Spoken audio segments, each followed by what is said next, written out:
আসসালামু আলাইকুম দর্শক, সবাই কেমন আছেন? রাশেদাস কুকিং স্টুডিওর আরও একটি নতুন এপিসোড আপনাদের সবাইকে ওয়েলকাম। আজকে আমি আপনাদের সঙ্গে একটি অসাধারণ স্বাদের কাবাবের রেসিপি শেয়ার করব, যেটা কিনা বাসায় নিজেরা খাওয়ার জন্য হোক অথবা মেহমানদের আপ্যায়ন করার জন্য একদম পারফেক্ট একটা রেসিপি। চেষ্টা করেছি একদমই সাধারণ কিছু মশলা দিয়ে এই কাবাবটা বানানোর জন্য। আশা করছি রেসিপিটা আপনাদের ভালো লাগবে। আর হ্যাঁ, ভালো লাগলে কিন্তু অবশ্যই ইউটিউব চ্যানেলটি সাবস্ক্রাইব করতে ভুলবেন না। তাহলে চলুন এবার কাবাবের রেসিপিটা দেখে নেওয়া যাক।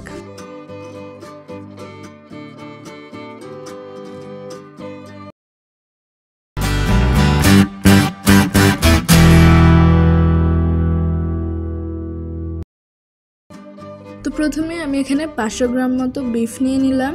মাংসগুলোকে আমি এরকম টুকরো টুকরো করে কেটে নিয়েছি। এখানে মাংসের সঙ্গে সামান্য চর্বিও রয়েছে, তবে হাড় নেই। আপনারা চেষ্টা করবেন হাড় চর্বি ছাড়াই মাংসটা নেওয়ার। মাংসে প্রথমে দিয়ে দিচ্ছি কাঁচা পেঁপে। এখানে 1/3 কাপ পরিমাণ পেঁপে আমি গ্রেট করে নিয়েছি, আপনারা চাইলে পেস্ট করেও দিতে পারেন। আদা রসুন বাটা দিয়ে দিলাম 2 চা চামচ। এরপর দিয়ে দিচ্ছি এখানে গোলমরিচের গুঁড়া 1/2 চা চামচ, গরম মশলার গুঁড়া দিয়ে দিলাম 1 চা চামচ, মরিচের গুঁড়া দিয়ে দিচ্ছি এখানে 2 চা চামচ, জিরার গুঁড়া দিয়ে দিচ্ছি 1 চা চামচ, ধনিয়ার গুঁড়া দিয়ে দিচ্ছি 1 চা চামচ, দিয়ে দিচ্ছি স্বাদ মতো লবণ, আর দিয়ে দিব 4 টেবিল চামচ পরিমাণ টক দই। টক দইটা অবশ্যই ফেটিয়ে নিয়েছি। এরপর দিয়ে দিব চপ করে রাখা কিছু কাঁচামরিচ এবং ধনিয়া পাতা। সবকিছু এবার মেখে নিচ্ছি।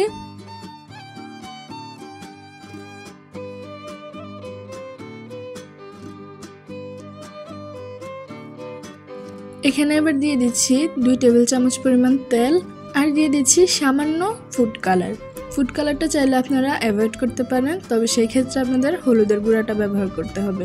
আবারও সবকিছু ভালো মতো মেখে এবার আমি এটাকে নর্মাল ফ্রিজারে রেখে দিব 7 থেকে 8 ঘন্টা। হাতে সময় কম থাকলে 4 থেকে 5 ঘন্টাও রেখে দিতে পারেন, তবে ওভারনাইট ফ্রিজ করলে কিন্তু কাবাবটা খাওয়ার সময় আরও অনেক বেশি মজা লাগে।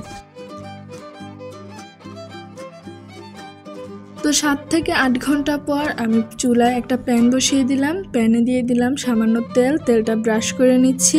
এবার একটা একটা করে দিয়ে দিচ্ছি মাংসের টুকরোগুলো।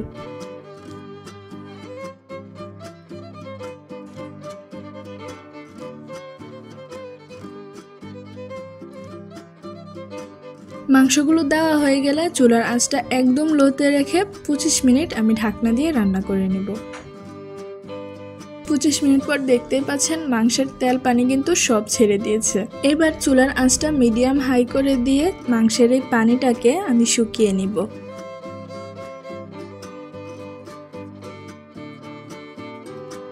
তো দেখতেই পাচ্ছেন মাংসটা কিন্তু একদম শুকনা শুকনা হয়ে গেছে। এবার আবারও ঢাকনা দিয়ে 15 থেকে 20 মিনিটের জন্য আমি লো হিটে রান্না করে নিব।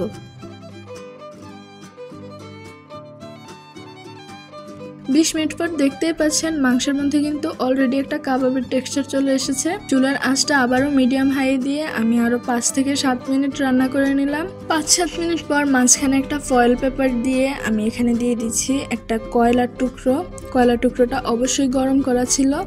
এর মধ্যে দিয়ে দিচ্ছি 1 চা চামচের মতো তেল। আপনারা চাইলে এখানে স্টিলের বাটিতেও কিন্তু কয়লাটা দিয়ে দিতে পারেন, আর তেলের পরিবর্তে অবশ্যই ঘি দিতে পারেন। 2 থেকে 3 মিনিট পর ঢাকনাটা সরিয়ে আমি এই ফয়েল পেপারটা এখান থেকে উঠিয়ে নিচ্ছি, আর কাবাবের উপর থেকে দিয়ে দিচ্ছি লেবুর রস। ব্যাস, তাহলেই কিন্তু আমাদের এই অসাধারণ স্বাদের তাওয়া বটি কাবাবটা একদম রেডি।